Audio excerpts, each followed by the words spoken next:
ये अनमोल ज्ञान जगत गुरु तत्वदर्शी संत रामपाल जी महाराज के सत्संगों का अंश मात्र है। संपूर्ण आध्यात्मिक ज्ञान के लिए सुनिए संत रामपाल जी महाराज के मंगल प्रवचन। आप संत रामपाल जी महाराज जी के मंगल प्रवचन संत रामपाल जी महाराज एप्लीकेशन पर भी सुन सकते हैं तथा उनके द्वारा लिखी पुस्तकें भी डाउनलोड कर सकते हैं।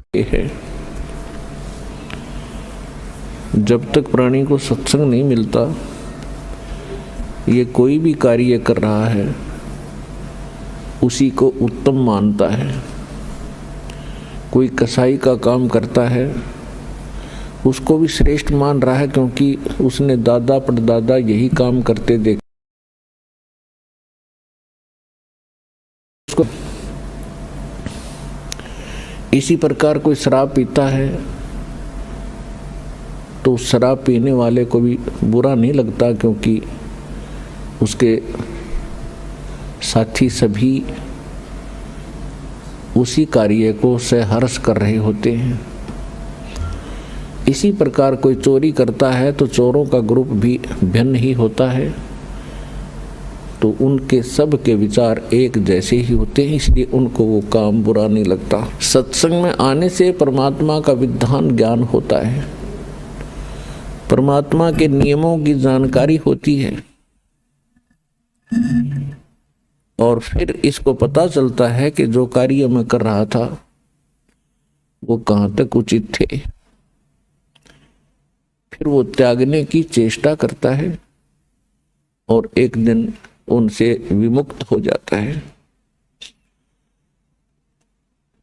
ठीक इसी प्रकार सत्संग में आने से हमें एक और ज्ञान होता है। हम कौन हैं, कहाँ से आए हैं, हमारा उद्देश्य क्या है यहाँ रहने का। ये जीने मरने वाला जो सिस्टम है, सिलसिला है, ये है क्या। आज हम कितना अच्छी तरह अपने बच्चों में, अपने रिश्तेदारों में, भाई बहनों के साथ प्यार से रह रहे हैं। इनमें कितना मोह है, इन्हीं के लिए दिन रात हम प्रयत्न करते रहते हैं। सारा दिन कमाते हैं, रात को भी नहीं सो पाते हैं और टाइम भी करते हैं, और फिर पता नहीं हम रहें या ना रहें, हमारे साथ जो बच्चे भाई बहन माता पिता हैं हमारे साथ है, वो कभी भी जा सकते हैं। फिर हम क्या करते हैं, रोते हैं, बिलखते हैं, उनको याद करते हैं। तो ये बहुत बुरी बात है। हम कितना अच्छी तरह यहाँ रह रहे हैं, फिर मृत्यु होती है, कितना घिनौना कर्म है ये। और फिर भी हम इससे मुक्ति का प्रयत्न नहीं करते, तो हम पत्थर हैं, इंसान नहीं है। अभी तक तो हमें पता ही नहीं चला था कि इसका कोई विकल्प है, इसका एंड भी है। अब परमात्मा ने अपना विधान स्वयं आकर बता दिया। जिसको सूक्ष्म वेद कहते हैं, जिसको तत्व ज्ञान कहते हैं, वो परमात्मा ही बता सकता है। उस परमेश्वर ने स्वयं आकर बता दिया है कि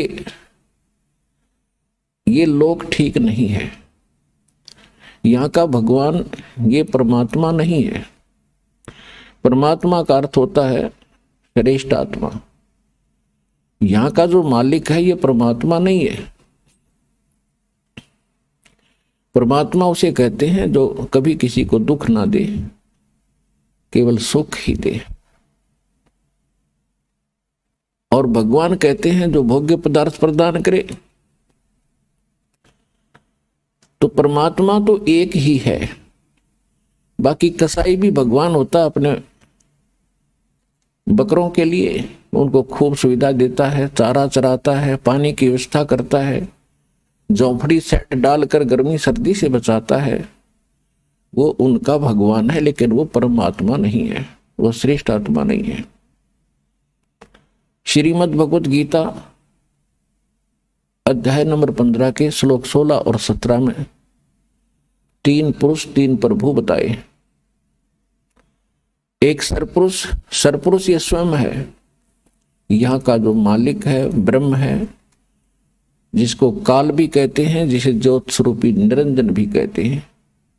जो 21 ब्रह्मांड का स्वामी है, प्रभु है, मालिक है। और अक्षर पुरुष है, वो 7 संख ब्रह्मांड का स्वामी है। और ये दोनों नासवान हैं, इनके अंतर्गत जितने प्राणी हैं उनकी जन्म और मृत्यु सदा बनी रहेगी। गीता अध्याय नंबर 15 के श्लोक 17 में स्पष्ट किया है कि उत्तम पुरुष है तो अन्य परमात्मा इति उदाहरत है, ये लोकत्रयम् आविश्य विवर्ती अवैश्वर है। इसमें यह स्पष्ट किया है कि उत्तम पुरुष, श्रेष्ठ परमात्मा, श्रेष्ठ प्रभु, वो तो कोई इन दोनों से अन्य है। और परमात्मा इति उदाहरते हैं, जिसको परमात्मा कहते हैं, वो परमात्मा है। वो दुख नहीं देता, वो सुख ही सुख देता है। वो सुख का सागर है। सुख सागर का अर्थ है कि जहां सुख का एंड ना हो, समाप्त ना हो। और वही तीनों लोकों में प्रवेश करके सबका धारण पोषण करता है। तो यहां सतलोक आश्रम बरवाला जिला हिसार के अंदर उस परमात्मा की जानकारी दी जाती है और उसको प्राप्त करने की विधि बताई जाती है। वो परमात्मा, उस परमात्मा की शरण में आने से कबीर भगवान है, वो कबीर परमात्मा है, वो वास्तव में भगवान है, वास्तव में परमात्मा है। और उसकी शरण में आने के उपरांत आपको यहां भी सुख देगा, क्योंकि वो सुख सागर है, वो परमात्मा है, दुख नहीं देता। यदि हम कोई कष्ट उठाते हैं तो अपनी कमजोरी के कारण मर्यादा भंग करके हम अपना कोई हानि कर लेते हैं। नहीं, परमात्मा की शरण में आने के बाद आपको रोज नए सुख होंगे, आपके सब कष्ट निवारण होंगे और अंत में आपको वो स्थान प्राप्त होगा जहां फिर कभी जन्म मृत्यु नहीं होती। इसको सतलोक कहते हैं, सचखंड कहते हैं। वहां आपकी ऐसे ही परिवार होगा, फिर वो कभी मृत्यु में नहीं आएंगे। वहां विकार नहीं है, राग द्वेष नहीं है, वहां केवल सुख ही सुख है। वहां आप पहले रहते थे, वहां आपको बहुत सुख था। उस सुख को छोड़कर आप गफलत करके यहां आ गए इस गंदे लोक में। अब आपको वो सुख याद आते हैं कि काम ना करूं और सारी वस्तु मिल जाए। सबकी नीति ये है, ये काम करना ना पड़े, सारी सुविधाएं उपलब्ध हो, बड़ी कोठी हो, कार हो, घूमन फिरने खूब बाग बगीचे हो, फवारे लगे हो। तो यहां तो वो हो ही नहीं सकता। यहां चाहे पूरी पृथ्वी का राजा बन जा, उसने भी काम करना पड़ेगा। तो ये कहां था? सतलोक के अंदर है। वहां खूब सुविधाएं हैं, कुछ काम नहीं, बड़े भंडारे भगवान के। अब जैसे आप यहां आते हो सतलोक आश्रम बरवाला के अंदर, यहां आपको बना बनाया भोजन मिलता है, बिछे बिछाए मैट मिलते हैं, सारी सुविधाएं हैं। आपको काम क्या है? खाओ पियो, अपना भक्ति करो, चर्चा करो परमात्मा की। कितना आनंद से दिन व्यतीत हो जाते हैं। तो इसी प्रकार ये एक रिहर्सल है उस सतलोक की। लेकिन वो जो सुख है वो तो यहां ना दिया जा सकता है और ना बताया जा सकता है। वो तो वहां जाने से ही आपको पता चलेगा। ये एक केवल उसकी थोड़ी सी नकल है। तो वहां जाने के बाद आपकी ना कभी मृत्यु होगी, ना कोई काया कष्ट होगा। इसलिए परमात्मा के चरणों में आकर के आपको एक विशेष ज्ञान होगा कि हम जो काम कर रहे हैं, जो संपत्ति जोड़ने की हम चेष्टा कर रहे हैं, इसमें हम रहेंगे कितने दिन। तो उसके लिए विकल्प है कि परमात्मा के चरणों में लगो, भक्ति करो। बुराइयों से दूर होना पड़ेगा आपको। तम्बाकू, कोई भी नशीली वस्तु है, सब त्यागनी पड़ेंगी। और चोरी जारी, ठगी, रिश्वतखोरी, ये भूल कर भी नहीं करना, क्योंकि इसका अकाउंट परमात्मा के दरबार में अलग से रहता है। सत्संग में बताया जाता है मानुष जन्म पाय कर जो नहीं रटे हरि नाम, जैसे कुआं जल बिना बनवाया क्या काम। मानुष जन्म दुर्लभ है ये मिले न बारंबार, तरवर से पत्ता टूट गिरे वो बोर न लगता डर। साथी हमारे चले गए हम भी चालन हार, कोई कागज में बाकी रह रही तात लगी है वार। पृथ्वी पति चकवे गए जिनके चक्र चलंत, रावण सरीखे कौन गिने ऐसे गए अनंत। सर्व सोने की लंका थी वो रावण से रणधीरम, एक पलक में राज बिराजी जम के पड़े जंजीरम। मन तो सुख के सागर बसरे भाई और न ऐसा यसरे।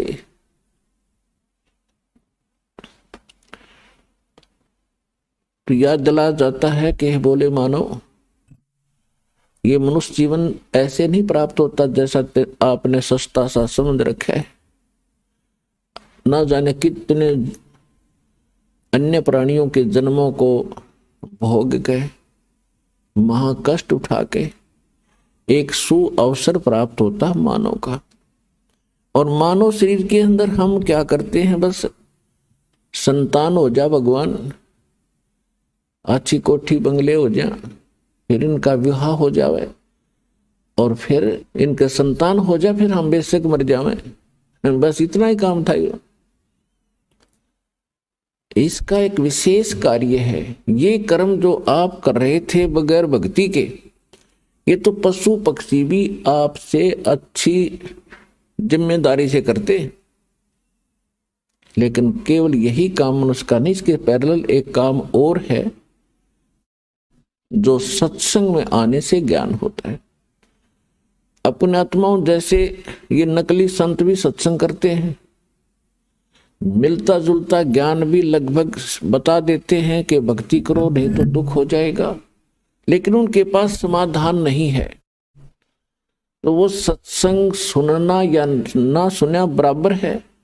अब जैसे किसी ने बता दिया कि आपको ये बीमारी है, आपको भी पता लग गया, बताने वाले ने बता दिया, तो समाधान उसके पास है नहीं, तो क्या यूज हुआ ये बताने का कि आपको ये रोग है।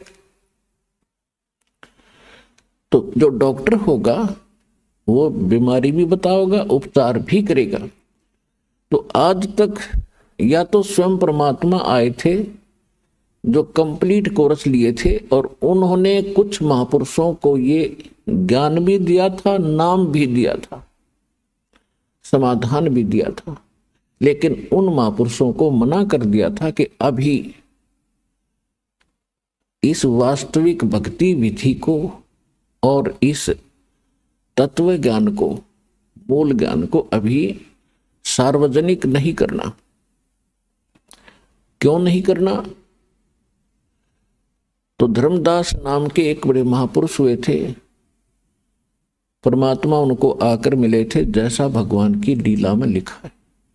तो धर्मदास जी ने पूछा था, प्रभु आपने मुझे सारी कहानी सुना दी और परमात्मा वो स्थान दिखा दिया जहां से हम गिरे थे इसे गंदे लोक में, और अब आपने मुझे सब मंत्र दे दिए, और परमात्मा अब आप मेरे बच्चों को या अन्य किसी व्यक्ति को ये नाम देने के लिए मना कर रहे हो, इसका कारण क्या है? आपका दास जानना चाहता है। तब परमात्मा ने कहा था, धर्मदास ये गंदा लोक है, यहाँ का भगवान बहुत निकम्मा है, ये परमात्मा नहीं है, ये छल कपट करके जीव को यहाँ फंसाए बैठे है। और ये जितने भी प्राणी इसके लोक में हैं, ये सब अपनी गलती से बालकपन में यहाँ फंसे हैं।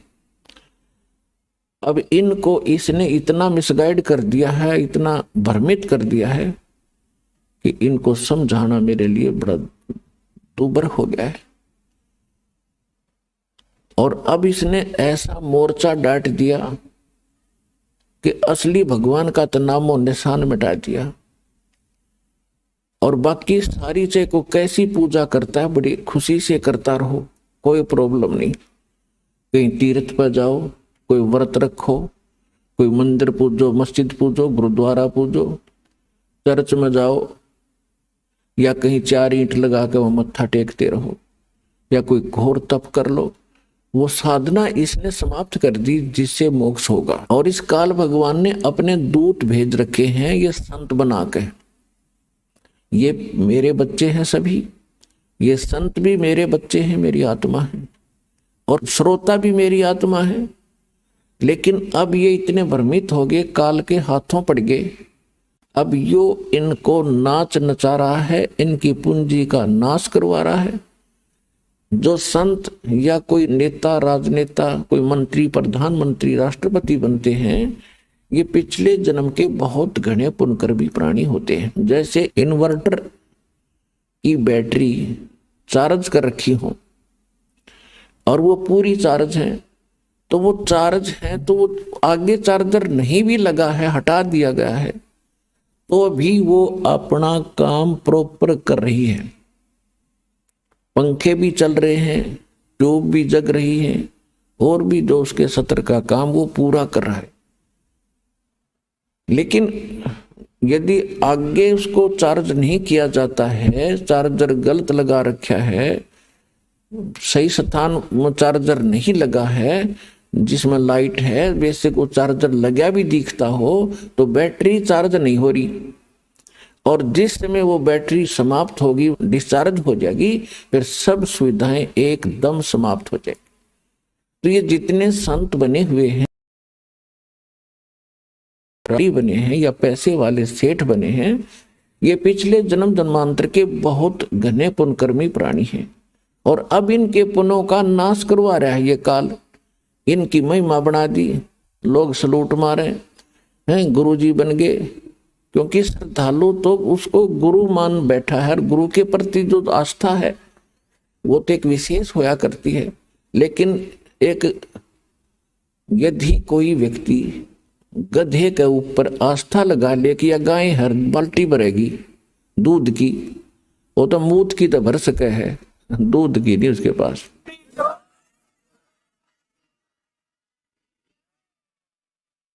तो जितने भी ये नकली संत इस तत्व ज्ञान से परिचित नहीं है, इनको सभी संत मान करके इस आशा में बैठे हैं ये पार करेंगे। ये आप तो हो जाइए पार, थारी तो बात बहुत दूर की है।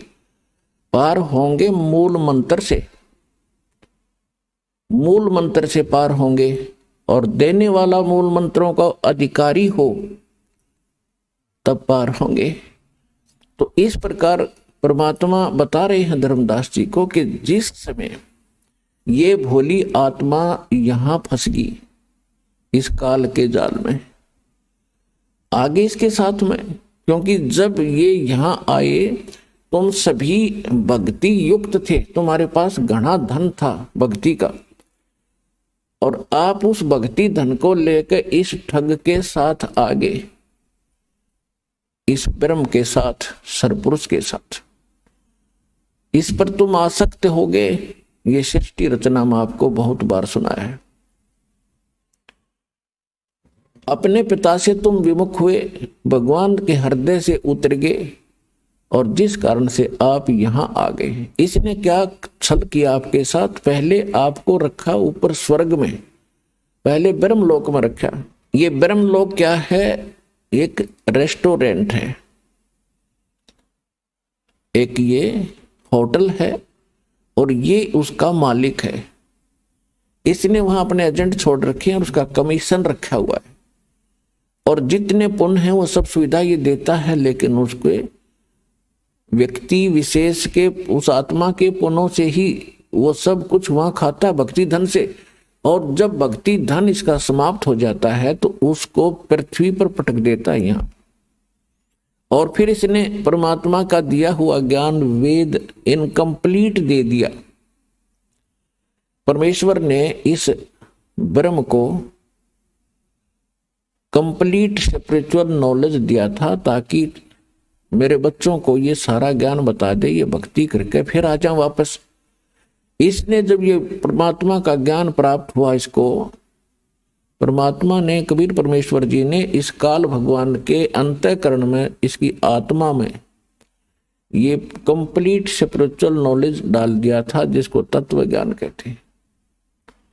और समय आने पर ये जब बाहर आया वो स्पिरिचुअल नॉलेज यानी वेद, कंप्लीट वेद, पूर्ण वेद, ये एक ही ज्ञान था। फिर इसने क्या किया कि उसमें से वो पोर्शन निकाल दिया जो परमात्मा की सीधी जानकारी थी, और वो मंत्र इसने नष्ट कर दिए। इसने केवल ये 4 वेद रख लिए जिसमें महिमा तो परमात्मा की कंप्लीट है, लेकिन वे ऑफ वर्शिप, परमात्मा की पूजा का जो मार्ग है वो केवल ब्रह्म तक का है। ओम नाम का जाप लिखा है यजुर्वेद अध्याय नंबर 40 के मंत्र 15 में। वायु अनिलम अमृतम भस्मांतम शरीरम अथितम भस्मांतम शरीरम ओम कर्तु समर किलबे समर और कर्तुम समर। ओम नाम का जाप काम करते करते सेवन करो, विशेष श्रद्धा के साथ सेवन करो, मनुष्य जीवन का मूल कर्तव्य जानकर इस नाम का जाप करो। फिर 40वें अध्याय के 17वें श्लोक में बताया गया है कि वो परमात्मा जो पूर्ण परमात्मा वो तो गुप्त है, उसकी जानकारी ये नहीं रखता क्योंकि ये बताना नहीं चाहता। और ये वेद ज्ञान फिर ये बता रहा है कि मेरा ओम नाम है और इसकी भक्ति करो।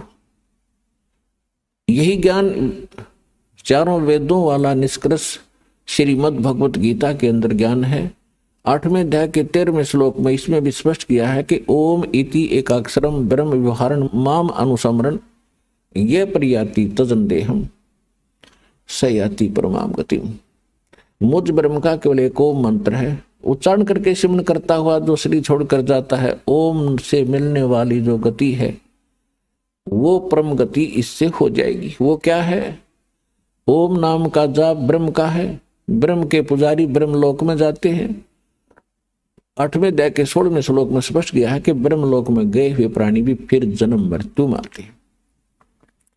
इसलिए गीता ज्ञानदाता ने 18वें अध्याय के 62वें श्लोक में कहा है कि अर्जुन तू सर्वभाव से उस परमेश्वर की शरण में जा, उसकी कृपा से तू परम शांति को और सनातन परम धाम को प्राप्त होगा। यजुर्वेद अध्याय नंबर 5 के मंत्र 32 में उसमें स्पष्ट किया है कि उसी कसी मूल संस्कृत है, उसी कसी कबीर अंगारी असी बंभारी असी शवर ज्योति रत धामासी। कबीर उसी कसी का अर्थ है जो पूर्ण शांतिदायक है, जो परम शांति देने वाला है। कबीर अंगारी असी वो पापों का नाशक, पाप नाशक शब्द, पापों का नाश करने वाला, पापों का शत्रु वो कबीर देव है, कबीर परमेश्वर है। बंभारी असी बंधनों का शत्रु, अरी माने शत्रु, बंबर माने बंधन। तो कर्मों के बंधन से हम यहाँ जकड़े पड़े हैं और कर्म के बंधन को केवल कबीर परमात्मा ही काट सकता है। और वो कहाँ रहता है? वो सतलोक में रहता है। अब गीता अध्याय नंबर 15 के श्लोक 17 में जो स्पष्ट किया है कि वो गीता ज्ञानदाता जो कह रहा है 18वें अध्याय के 62वें श्लोक में कि उसकी शरण में जा, उस परमेश्वर की शरण में जा, उसकी कृपा से तू परम शांति को, सनातन परम धाम को प्राप्त होगा। तो वो परमात्मा वो है जो गीता अध्याय नंबर 15 के श्लोक 17 में बताया है कि उत्तम पुरुष है तू अन्य परमात्मा इति उदाहरत है, यह लोकतरम आविष्य विभर्ति अवैश्वर है। गीता अध्याय नंबर 7 के श्लोक 29 में गीता ज्ञानदाता कह रहा है अर्जुन को कि जो मेरे ज्ञान को आश्रय कर लेगा, वो क्या बताना चाहता है। चौथे अध्याय के गीता में 32 और 34 श्लोक का निष्कर्ष है कि परमात्मा स्वयं आकर के विस्तार के साथ यज्ञों यानी धार्मिक अनुष्ठानों की जानकारी स्वयं देते हैं और उसको तत्व ज्ञान कहते हैं। वो अपने मुख कमल से बोलते हैं। वो सच्चिदानंद घन ब्रह्म की वाणी जो है वो तत्व ज्ञान होता है। चौथे अध्याय के 34वें श्लोक में ये स्पष्ट करता है कि मैं उससे परिचित नहीं हूं, उसके लिए तू तत्वदर्शी संतों की खोज कर और उनको दंडवत प्रणाम करने से, कपट छोड़कर उनकी सेवा करने से वो तत्वदर्शी संत तुझे उस तत्व ज्ञान का उपदेश करेंगे। और 7वें अध्याय के 29वें श्लोक में अब ये कह रहा है कि मेरे इस ज्ञान को जो धारण कर लेगा, स्वीकार कर लेगा, इसके आधार से जो मेरे ज्ञान को आश्रय कर लेता है तो फिर उसको तत्वदर्शी संत मिल जाते हैं खोज करने पर। तो वो व्यक्ति जरा और मरण से, जरामीन वृद्धावस्था का दुख और मरण माने मृत्यु के कष्ट से छूटने का ही प्रयत्न करते हैं। जिनको तत्व ज्ञान हो जाता है, तत्वदर्शी संत मिल जाते हैं, फिर उनकी आस्था इस गंदे लोक से हट जाती है। यहाँ की इच्छाओं से वो मन हटा लेता है और वो फिर क्या करता है, वो जरा और मरण से छूटने के लिए ही प्रयत्न करते हैं। तो वो क्यों करते हैं? क्योंकि वे संपूर्ण अध्यात्म से और सभी कर्मों से और उस तत्व ब्रह्म से परिचित हो जाते हैं।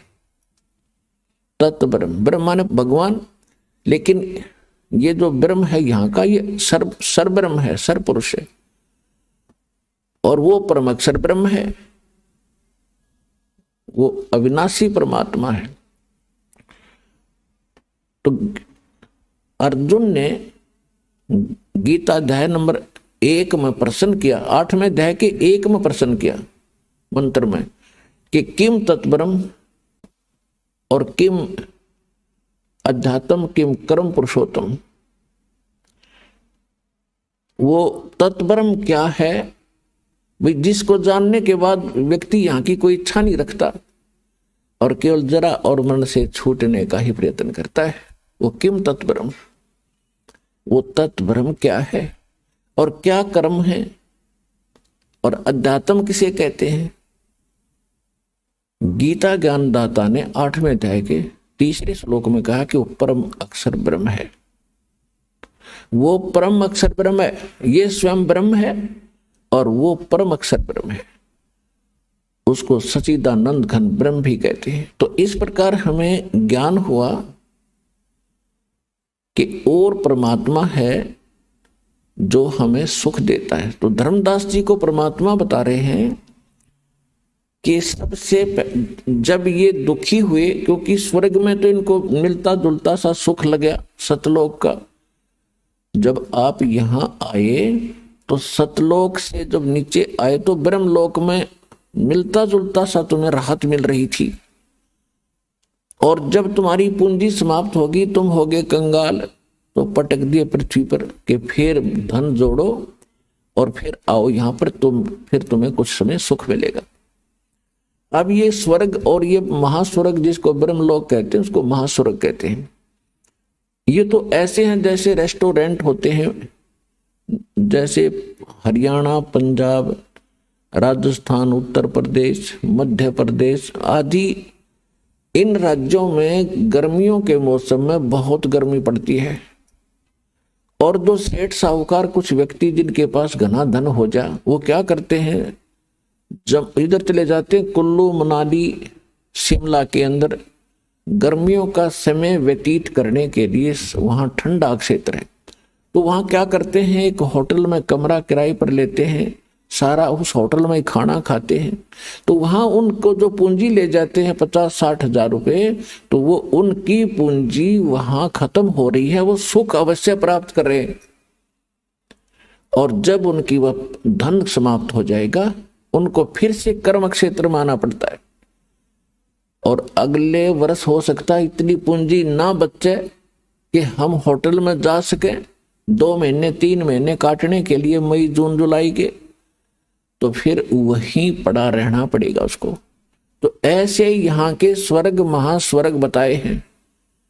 उसके लिए गीता ज्ञानदाता कहता है कि यदि तुम्हें कंप्लीट पीस चाहिए, संपूर्ण शांति चाहिए, तो उस परमेश्वर की शरण में जा। उसके लिए ऑप्शन छोड़ दिया कि मैं नहीं जानता, तत्वदर्शी संतों से पूछो। तो ये दास रामपाल दास है, वो तत्वदर्शी संत इस विश्व में